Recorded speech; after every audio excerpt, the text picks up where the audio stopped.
So let's roll here. What are we really doing here at City on a Hill? Kaleo was here tonight. What do we do? Well, here's what we do. We are a family of missionary servants who make disciples who can then reproduce disciples. Because the biblical command on every church is the same, right? We're all to be missionaries. We're all to be servants. We're all to make disciples who can then reproduce other disciples. You know, the reason we have children's ministry is so that those little demons down there will be saved, and then at some point can reproduce another disciple in their life, right? It's not just for them. And really, honestly, one of the best things that come out of a good children's ministry is for children not to understand as they enter their teen years that life doesn't completely revolve around them. Because the most egocentric time of your life is your teen years, probably. But if we're a family of missionary servants, you might say, well, that's neat, preacher boy, but what exactly does that mean, right? I mean, like, I hear Jesus say that in his last commandment. Well, here's what it means here. Here's why we spend $4,000 a month for this gather, just in this building. We wrap up some other money to make it happen too, children's ministry, etc. Here's the simple reason why. When we gather, our entire goal is to create an awesome view of Jesus so that we see his lordship, how his incredible gifting of himself to us comes and invades every aspect of our lives. See, what discipleship really is the elimination of compartmentalization. So I can't say, well, I'm an employee on Monday, but on Thursday night or on Sunday morning or whenever a church meets, then I'm a Christian. Then I'll consider my spiritual life. That's not what he says. He says, my lordship, when you view me, things of this earth will grow strangely dim. Not when you die. See, some people think that's somebody's eyes closing like they're dying as that's going on. That's in the moment that every time I view the cross, every time I view that old bloody cross, the things of this earth continue to grow more dim and more dim. That's really where we are tonight. Things that we think matter, but actually don't matter so much begin to die. I told the first bunch, I said, I stalk all of you on Facebook. I see what you think about. Some of it needs to die. Honestly, it needs to die. And then here's the good news, though. New things that do matter begin to be what we think about. So the big idea tonight is this. True belief in the gospel, not some stated belief. True belief in the gospel pries open our hands. Okay? So we've already seen in this series how God has come and challenged. He comes and challenges our time, our schedule, our giftings, our talents. I would say this, that there is a difference between the talents that you've been given by God and the spiritual gifts that you've been given by God. Margie can sing not because she was spiritually gifted to sing, but because she was gifted at birth with a voice that can sing. She has now given that to God every chance she gets, but that's different from a spiritual gift that you didn't possess before your salvation and now have been gifted with something new upon your regeneration. If you didn't know there's a difference, there's a difference. Okay? The things that you read in Scripture, those spiritual gifts that Michael went through, you did not possess them until you were regenerated and filled with the Spirit. That is a new day. That's something new. That's some new ability that you have. But it's just so interesting to me that here in America, he gives us all this stuff. And Kelly and I just moved, and you can accumulate a lot of stuff in 30 years, right? I mean, it's just insane how much stuff, right? But then he begins to transform our souls and say, none of that stuff really matters. None of that material stuff really matters because God owns everything. Psalm 24, verse 1 says that the whole earth is the Lord's and everything in it, right? That's an astonishing concept. Whether you acknowledge that he owns it or not is an entirely different issue, but it says that. So tonight's all in. It's a sermon rhythm series is money. And giving to the church, honestly, is God's great worship win, win, win. Win number one is this. God hones our trust in him. So like he says, you will become an awesome worshipful response giver when you've seen that I've given you much. That's just something that will happen. That you cannot view upon the incredible, everything we sang tonight was about the cross, right? Really, it didn't stop after you guys went down and checked into kids. We just kept singing about the cross. That was all there was to the singing tonight. And when we look at that cross, we can't help but be transformed into a giver when we see that Jesus was the ultimate gift and giver. Number two, you give away that which will lead you into sin. Some people find this an astonishing concept. I always say I'm a good giver because if I have $1, one extra dollar, I will sin with it.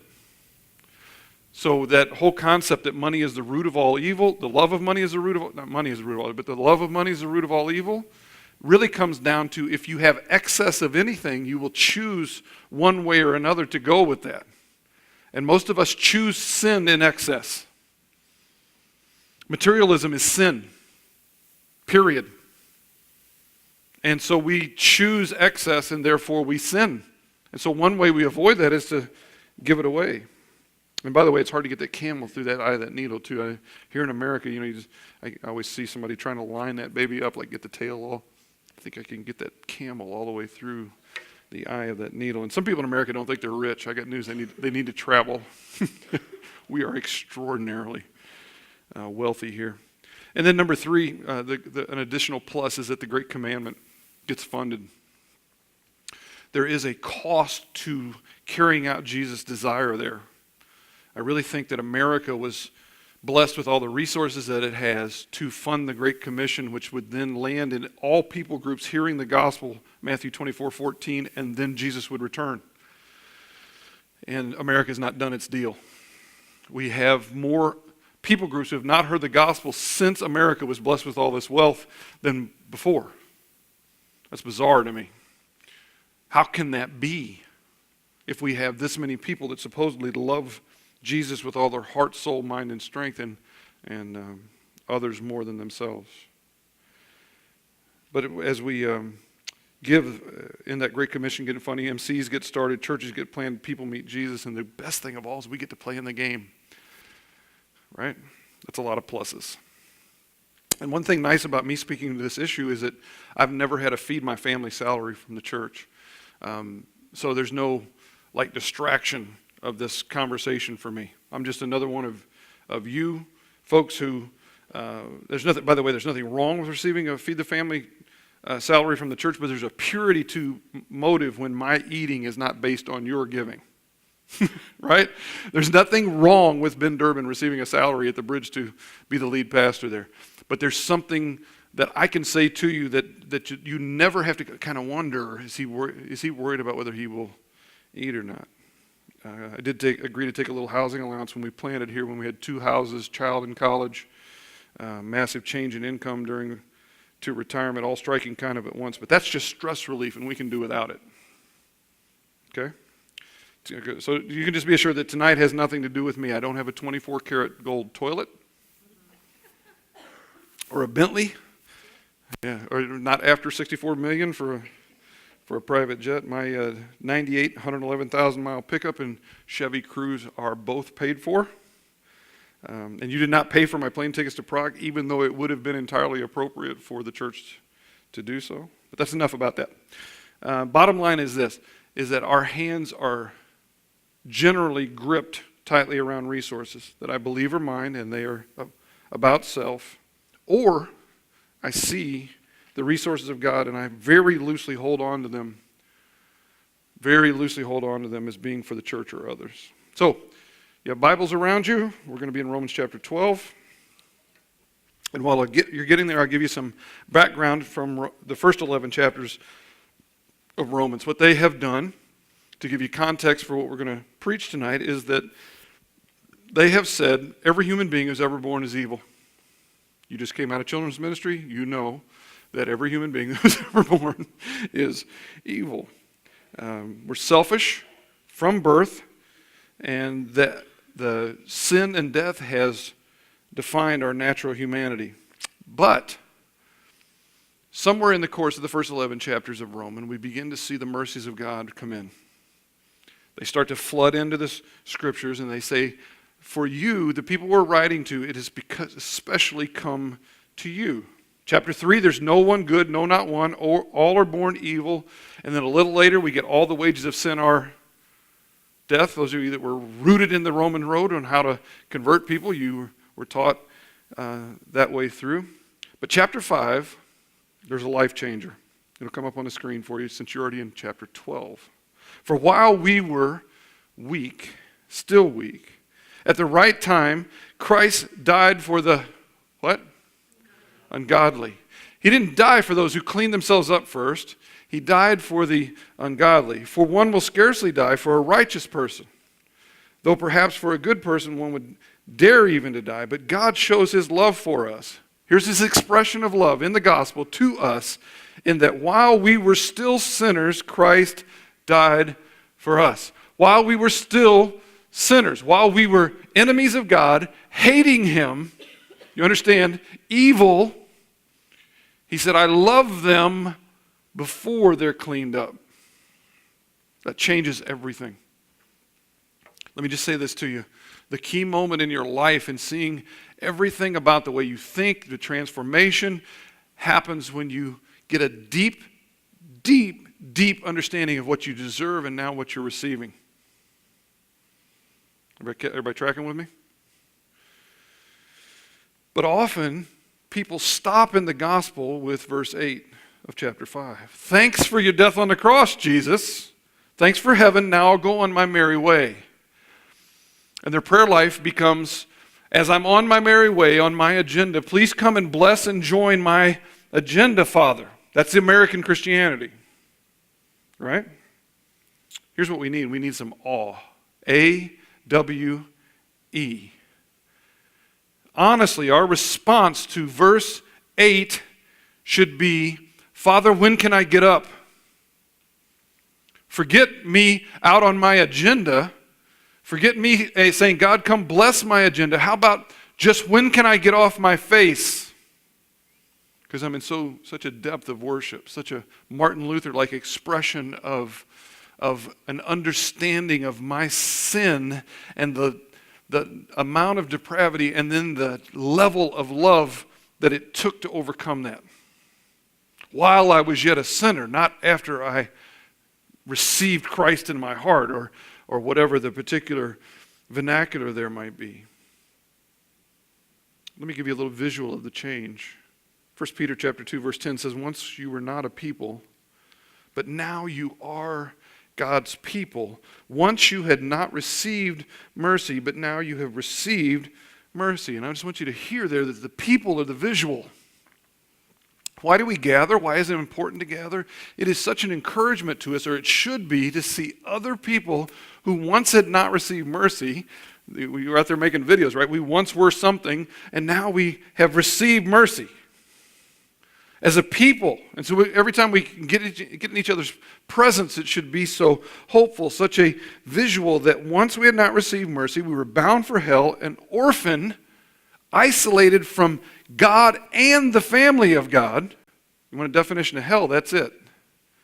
Right? Now you have received mercy. You are in the family. You will never be alone. You are adopted into the great family of God, submitted to a great Father. In other words, things have changed, and you had nothing to do with it. God didn't look at you and go, there's my neat little servant. There's my good little girl. There's my great guy. I will now cast my love on them. No, he looked at you as a complete, utter, rebellious enemy deserving of hell and died for you anyway. And that changes everything. So as we're on our face and worship over that, pleading for God to complete his mercy in us, we say, now what do we do? How do we live? That's where chapter 11 ends in the book of Romans. And then here comes chapter 12. And it says this, I appeal to you, therefore, brothers. Paul starts it with an appeal. He's got some sense of urgency here. Now that you have received mercy, here's an urgent plea to you, not some casual plea. And it's coming to not the unregenerate, it's coming to brothers. It's coming to those who have received mercy, the people of God. Brothers, by the mercies of God, and I would encourage you, one reason I like still having paper Bibles is you might be able to like highlight or something in your little phone version there to underline. You should, by the mercies of God there. Because often what happens when we view the imperatives of God, like this week we're going to talk about giving to the kingdom, and next week we're going to talk about some radical views of marriage, like views of marriage that you've never heard before. When you give imperatives like that, sometimes what we do is we give these imperatives without the power. The first time that I take on anything else in chapter 12 without viewing it in the mercies of God, that I once was a dead sinner and now have been raised to life as a child of God, I will fail and frustrate because I won't walk in the Spirit, I'll walk in the flesh. The reason you come to church is to be reminded of the mercies of God so that you will leave here walking in the Spirit as long as you can. And then somebody needs to exhort you, if nothing else, yourself, to be reminded of the mercies of God. Why? Because you have a command right after that. This is not an option. To present your bodies as living sacrifice, holy and acceptable to God, which is your spiritual worship. So I told the folks who maybe were not yet Christians that I was glad that they were here tonight, because maybe tonight was the night that they received God's mercy. Because if you sit and listen to something like this without receiving God's mercy, it's very frustrating. You would leave and go, all they want is money. Right? All the church wants is money. Because they can't have a view of the greatness of the mercies of God because they haven't received it yet. And so I encouraged them and I invited them to repent and believe, to start to receive mercy. Because when we receive mercy, it obviously comes with change. It is different to view your life standing right up, straight up and down, as it is to view it.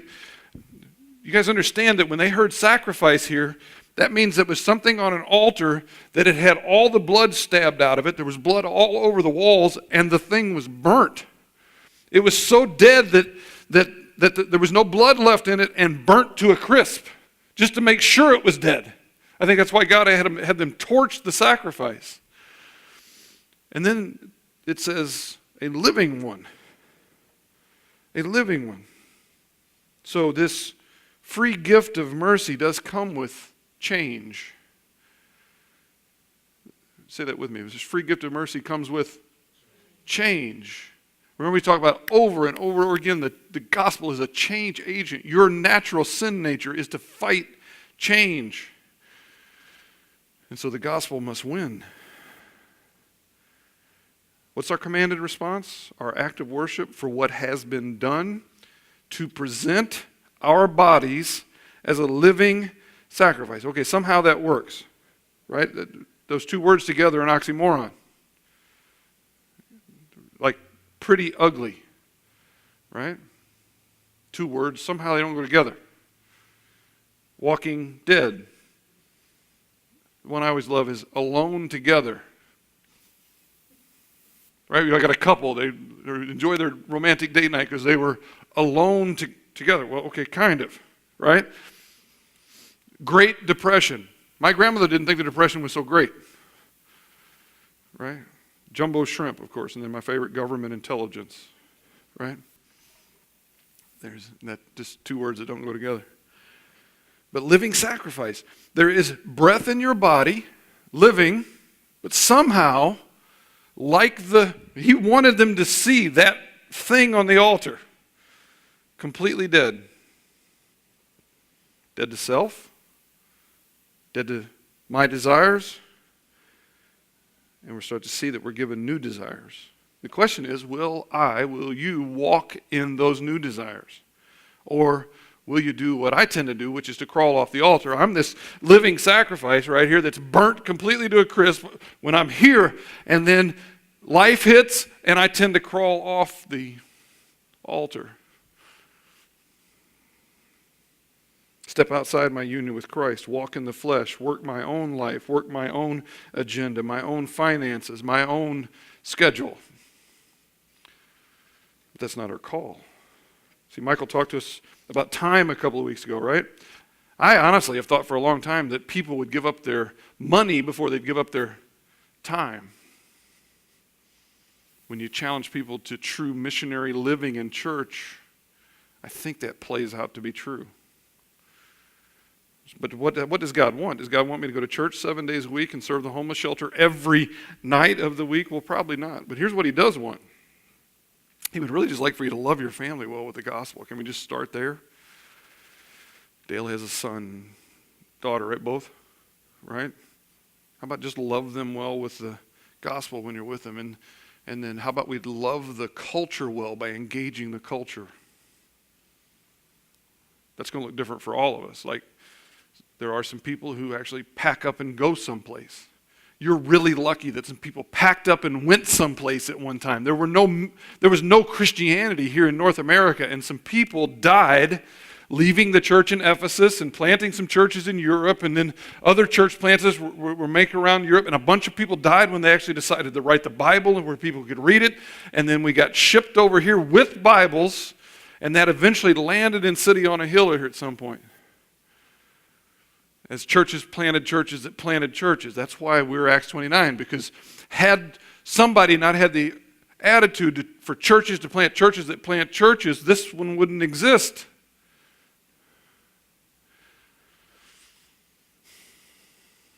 He wants us to be mainly just doing what we're currently doing, and do that with complete intentionality about Him. Parent your kids. If you have a job, go to your job. When you're with your family, just be intentional with the gospel. Pray without ceasing while you honor God with the family that He gave you and the neighborhood that He destined you to live. Right? Acts 17 says there's no accident where you live. Howard and Kathy sitting here because we kept pounding on their door, right? I mean, there was no accident that we moved into that neighborhood. Last week, Michael kind of slayed us with a sermon on our giftings, right? God says you have to walk in the Spirit and do the ministries that He's given you with the gifts that He's lavished on you. Otherwise, you're selfish. If I lavish you with talents and gifts and you hold them to yourself, that's selfish instead of selfless. So how do we know if we're doing that? Verse 2. Do not be conformed to this world, but be transformed by the renewal of your mind, that by testing you may discern what is the will of God, what is good and acceptable and perfect. So we can tell because we begin to think differently. Can you right now fathom some things that you 1 year ago didn't think? You should. You should be able to call those up, because our mind, we can't encounter the Spirit that we don't have our mind renewed. We don't begin to think differently. And here's what we get. The Bible is actually astonishing in this promise. It says that we actually begin to receive the mind of Christ. Well, Jesus was rather selfless, don't you think? When He thought about others way in front of Himself. His mind gave it all away, including His life. So are you being renewed? More testing. Verse 3. For by the grace given to me, I say to everyone among you not to think of himself more highly than he ought to think, but to think with sober judgment, each according to the measure of faith that God has assigned. So here's what we do. We begin to see ourselves in some serious sober judgment as less and less important, and see God's agenda and the needs of others as more and more important. So it's weird. We actually view ourselves higher, child of God, co-heir with Christ, princess, welcomed into the kingdom of God, and yet see ourselves not as important at the same time. It's like, have you ever heard us say here that when you view your sin as you're being transformed, as your mind's being transformed, you actually sin less, but what you see is more vivid to you. Does that make sense? So it's almost the same way with the way you view yourself. You see yourself as less important and yet of higher status at the same time. Is there a higher status than being a child of the living God, chosen and loved and specifically by Him for the family of God? No, and yet at the same time you see yourself. Some people get that and they go, well, I'm a member of the church and so everybody needs to listen to me and listen to my agenda, and I'm vastly important, right? And that's not what this says it all. It says that actually, as you see yourself as like Jesus, like tonight, Luke took off on reading Philippians 2, where it says that Jesus thought less of himself, humbled himself, and made himself a servant that eventually landed at a cross. And we're to have that attitude, have that mind among you, Philippians chapter 2 says. So are you humbly receiving that? More testing. Let's skip down to verse 9. Verse 9 says, let love be genuine. How about just that right there? So Jesus says to us, let your love look like my love. How was his love? I will love you when you don't love me. Right? While you are an enemy of mine, while you hate me, I will die for you. And we always say, when you get your stuff together, I will care about you. Isn't that kind of the way we pull the strings? We say, when you are lovable, I will love you. And so he says, that's got to change. Let your love be genuine like mine, where it doesn't have strings attached, where you're just going to love, period. Especially with the gospel. Abhor what is evil. Hold fast to what is good. Love one another with brotherly affection. Outdo one another in showing honor. How are we doing out there? Do not be slothful in zeal. Be fervent in spirit. Don't golf clap during songs. Serve the Lord. Rejoice in hope. Be patient in tribulation. You know, we got some people in the first service, I don't know about in this room tonight, that are deep in tribulation. Very troubling times for them. How about this? The Spirit comes and says, I'm going to renew your mind and give you a new look at that. That the tribulation, you can be patient in it because you'll be constant in prayer. And then it says, contribute to the needs of the saints and seek to show hospitality. Contribute to the needs of the saints. That's where we're going to go. But that whole set of things right there, easy, huh? Just natural for us, right? No, it takes a great movement of the Spirit for any one of those things to happen. Remember, we cannot cast those out without hearing in view of God's mercy. In view of this great gifting of the gospel that you've been given, approach these things empowered by that Spirit. But tonight I just want to talk about our straight financial giving to the needs of the saints and start with what does the Bible say about that giving. And really it says 4 things. Okay? These are in your sermon notes there, I think, and you should remember these. That our giving is to be generous, it is to be sacrificial, it is to be cheerful, and then as we mature, become natural. Okay? Here's my observation over people as they're renewed by their mind, is that initially we just kind of have to jump into the sacrificial part, even though we're kind of grouchy about it. And then at some point it becomes very joyful, especially as we see neat things happen. Right? To me, one of the coolest times in a church is to start to see baptisms when you spend a lot of money in church plant.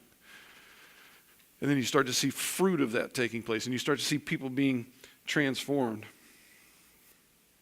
And then as we mature, it just becomes very natural. We're just givers. Actually, we don't even see any difference in our money and God's money anymore. That's the transformation point. And by the way, He owns it all anyway. And so all you're doing is lining yourself up with Scripture. Psalm 24:1, the whole earth is the Lord's and everything in it. So you can still say, I own something, like I own this car, or this is my house, or that's my couch, or my bedroom, and my bed. Or you can say that if you want. The truth is that you don't own anything. I don't own anything. But those 4 things are imperatives. They are sin if not done. And the way that giving has kind of traditionally been taught in church, we talk about tithing, right? And I don't know that tithing is any more, it's basically more descriptive than prescriptive. If you make it prescriptive, then if Albert Pujols gives a $3 million tithe check on his $30 million salary next year, I don't think he can claim that as even generous or sacrificial.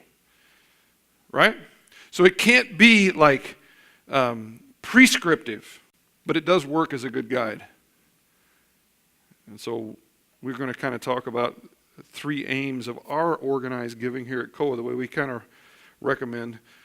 because we do want organized to be giving. That means you plan it out with a pencil and a calculator. And then some of these things we're going to talk about are open-handed giving, where we have kind of planned ahead and know that we have a little excess money.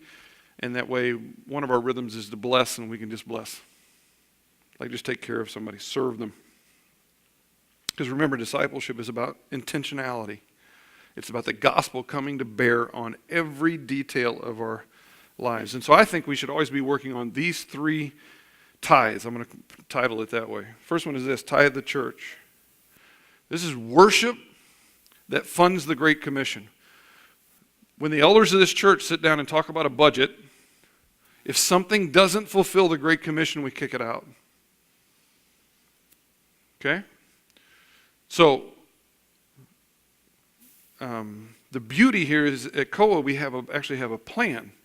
We actually have a vision that that's what we're about. I have to tell you that this building is always on the table because I have a hard time with almost $5,000 a month here.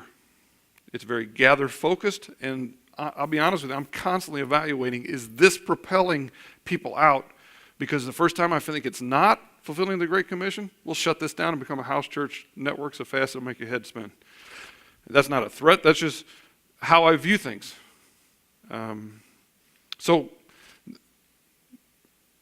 We worshipfully give, it happens, MCs and churches get planted. That should be the first 10% goal. Here's the way why I feel the way I do. If the American church actually tithed and quit building what I call cathedrals, like I can't drive through Texas without getting physically ill. Some parts of St. Louis, but if I go through Texas especially, I am physically ill looking at churches. You could take one of those churches and plant 50 in India, just with the building, or 150 in India, or 300 in India with some of them. I can't do that. I can't walk there. And so I honestly believe, though, that if America tithed as a church to the Great Commission, not to keeping lights on, but to the Great Commission, 5 million churches could be planted in the next 5 years. That's a lot of churches. And that's in 5 years. That's if we could get enough servants raised up to actually lead and go with them, but financially we could do that. Oh, and by the way, that would wipe out hunger and all the bad water in the world at the same time. So if you've ever been someplace where children were dying from drinking bad water, you would kind of flip the idea that it's really a good idea. That's pretty gospel-centric to build a water well in that place, because it's really much easier for a child to hear the gospel if they're breathing. So anyway, if you're kind of a social agenda cat, I do have a heart for the least of these in some of those situations. Nobody's starving here in America. The reason we're talking about a homeless shelter that just gets people on correct life track with Jesus and the Gospels, nobody is starving here. If you think anybody's starving here, so you think you need to work a soup kitchen or something here, you need to go to Mumbai. I'll take you. Let's go see poverty. Let's go see poverty where daddies are stabbing rats in garbage cans to feed their kids. Let's go see it together, and you'll forever be changed, because we've been there. Second one, more fun. Much more fun than bad water and stabbing rats. Okay? Tithe the party. I think it is biblical to tithe the party. It's in the Old Testament. And we here have the rhythms of eat, celebrate, and story. And I think you need to budget for that in your own personal budget. That means parties, dinner parties, coffee parties, picnic parties, block parties. Our good friend Rich cooked up some great food for one of our recent block parties. And that costs some money, right? But I think we want to be known for throwing the best and the most parties in our cities. If our church had one reputation, after being the best gospel preaching, teaching church anywhere, it would be that we're known for throwing the best parties in our city.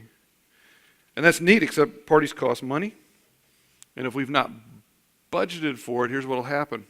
You'll eventually get angry at the party. It's like the person who gets stuck cooking for every missional community. That person eventually gets angry, right? And it works out the same way in budgeting toward the party. It'll feel like a burden instead of a joy. So if it's not budgeted, we'll get mad. I have to buy food for that dang MC party or meal every week, or we eventually won't do it. So let's keep it joyful, and I suggest starting at 2 or 3% of everything that you make goes to the party. Eventually, the goal is 10. Third, tithe the open hand. Same thing with encountering people in need, right? I know this week a car was given away because somebody had planned for that. We usually have an excess car around for such a thing. We've given away multiple cars in the past. But I think every Christian home should have a budget line for bless. And that's what it ought to be called. This is just sitting here waiting for people of the least of these in need. Okay? And so that, if you add that up, that's 30%. You know, some people think you're crazy for asking for 10. I just asked for 30. In our personal family, I don't know if Kelly's with me, my goal is 50 and then 80. If she wants to join me, that would be fantastic. If not, we'll stay wherever she wants to stay, right? But that would be my goal, is that eventually we're giving away 80% of what we have coming in. We live on 20. And if you think those figures sound high, just remember this: Jesus' goal was 100% of his blood. Every drop came out. So top that. Luke chapter 12 is Jesus' comment on the American dream. This is so American, it's frightening. This is just a frightening passage anyway, so I'm sorry that it's late at night and you may have to go not sleep well after hearing this. All right, Luke chapter 12, here we go. Verse 15, he says, "And he said to them, 'Take care and be on your guard against all covetousness. For one's life does not consist in the abundance of his possessions.'" So right now, he's just like lumped every American, right? One's life does not consist in the abundance of his possessions. And he told them a parable saying this: "The land of a rich man produced plentifully. And he thought to himself, 'What shall I do? For I have nowhere to store my crops.' And he said, 'I will do this. I will tear down my barns and build larger ones. And there I will store all my grain and my goods. And I will say to my soul,'" soul? Sounds like a Eddie Murphy routine or something. "'You have ample goods laid up for many years. Relax, eat, drink, and be merry.'" The great American entity that kills the Great Commission is comfort. Look at what it says. You want to store all that stuff up for yourself so that you can relax, eat, drink, and be merry. Look at God's response to this. "But God said to him, 'Fool, this night your soul is required of you. And the things you have prepared, whose will they be now? So is the one who lays up treasure for himself and is not rich toward God.'" So he kind of says, hey, retirement cat, you're not going to even live through the night. You're not even going to live through the night. So God is not killing, let me just alleviate some of your fears here. God is not killing this man for his sin. This is not like he sees some guy being selfish and he just smokes him. And you should thank God for that, because if you own like 2 cars and 3 TVs, you would get smoked tonight. If this was prescriptive answer to materialistic sin, every one of us in this room would die tonight. Because we all have multiple computers, multiple TVs, multiple cars, multiple things in our refrigerator that'll never get eaten. How about that whole cabinet full of like yams and stuff that like, what is that? What God is doing is showing that life is short and unpredictable, and we must have an urgent interest in what matters for eternity. Just these words: rich towards God. What does that mean?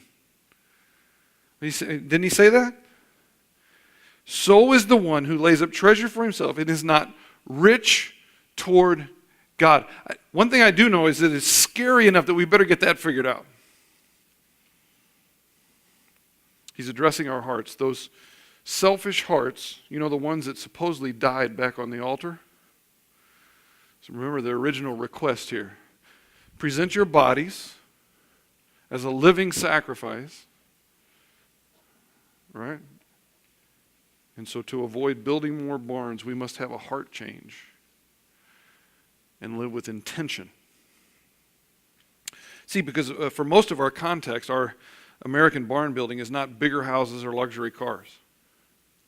We don't have any,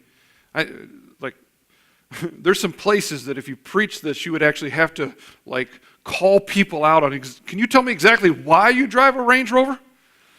Can you tell me exactly what in your life requires a $75,000 vehicle? Can we kind of just roll that out according to this passage? That's not our deal in this context of this church. We have some people with some 1982 hoopties with 425,000 miles on, right?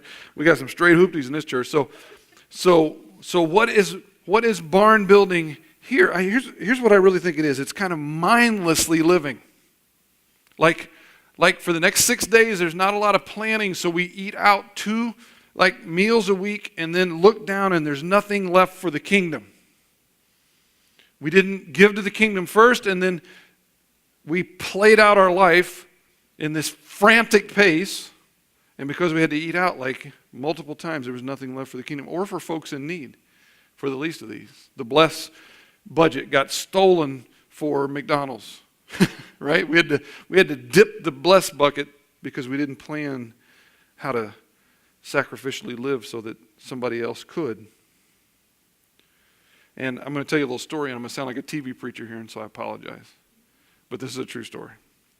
So Kelly and I, on occasion, we have tried to give enough away to be sacrificial, and we can't get there because God's too gracious with some stories like this. So here's the story. Justin is starting college at SIU Carbondale. We have done some saving for that, but he's responsible for a third of his education himself. And so we have this little mutual fund and so he pays his third, and then you always want to do that, by the way. It's not a good idea to pay for the whole thing.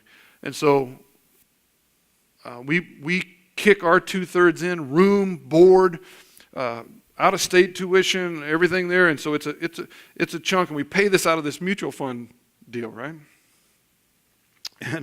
And so retirement hits at the same time, and even with him paying a third, it's a jolt of money. But we had a conversation, and so here's what most people would do with that little perfect storm that we had right there. They would drop their giving. And I said, Kel, let's try something. Let's raise it. Let's challenge God on his deal here, not giving to get, but let's just challenge and see what happens. So we actually, in the same months that all that hit, we actually raised our giving across the board into all 3 of those budgets. So the first semester ends in December, right? So we paid all that money out in August. Well, from August to December, the mutual funds completely regenerated themselves. That probably would have happened anyway. I don't think that God rolled in and changed the stock market so that ours would regenerate, but it happened for us. Unsure about how even the second year was going to get paid for, by elevating our giving, we were just giving away money we actually didn't have, and here comes an unexpected jolt of money that got us through the whole rest of the time. So I don't tell you that story because I'm going to write a book on give to get. I'm not going to write your best life now and write some insane book, but that experience happened. But it didn't happen. Listen, here's the difference. It didn't happen so that we could buy a new car. It happened so that we could give more, bless more, plant more churches, and more people could meet Jesus, and at the end of the day, really so that God could receive glory. Amen? Right? I really have to, I don't even feel like I can tell that story in some circles. I feel funny that this is being taped right now. It's actually going to show up on the internet because some people are going to misread the intention of God there. What God does is raise our standard of living so we can raise our standard of giving and actually fund that which we have been asked to fund and worship him more. So the whole thing tonight, if you looked at your sermon notes, has kind of been a discover, nurture, and now let's act. Let me give you some practical things here. First, don't do anything with this without worship, praying, and fasting. And I mean fasting. Like setting aside some stuff and deeply fasting and say, God, is Tim just completely off his rocker, or is he on to something there? Because that's really possible that I'm completely off my rocker. So I always say, worship, pray, fast, because something intentional needs to happen here. We are a little bit stuck in neutral over the next 2 years here, I think, if worshipful things do not happen here. So, and then the second thing is be intentional, set a percentage, and give to the church the day after you're paid.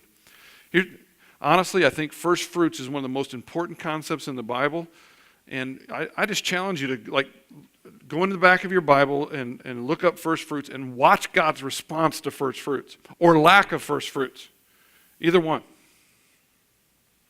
So I suggest you just kind of start at 10% of your net and work towards 10% of your gross. And if you can't do 10 and live open-handed with like another 2 to 3% toward the party and 2 to 3% toward the blessed, then start with 6 or start with 4, but start somewhere with a pencil and have a plan and worshipfully work the plan. And then the important thing there is, number 3, then set the rest of your budget from that remaining figure. I think the great American travesty is that we live and then give. But once again, check those first fruits, and I think the advantages and good things that will happen out of that. And then I want to talk about 2 fallacies or myths. First fallacy is that you're giving to the Cancer Society or like the Larry Rice homeless work as part of your tithe to the church. That's a fallacy. That is a myth. That is false. It goes into column 3. If you want to put that in your blessed column or some important giving to you, that's fine. If the Spirit leads you to do that, there's nothing wrong with obviously the Cancer Society. But that's not the church. That's not the local church. That's not the church that you've actually been sent to in Acts chapter 17 to live out the Great Commission on mission. And the same thing with like giving to Larry Rice homeless work. If we want to try to get people fed, but we want to try to get people fed always to where we kind of have some access on making sure they get the gospel, because I have no interest in people having full bellies and going to hell. So any social work like that, we just want to make sure has a gospel intention.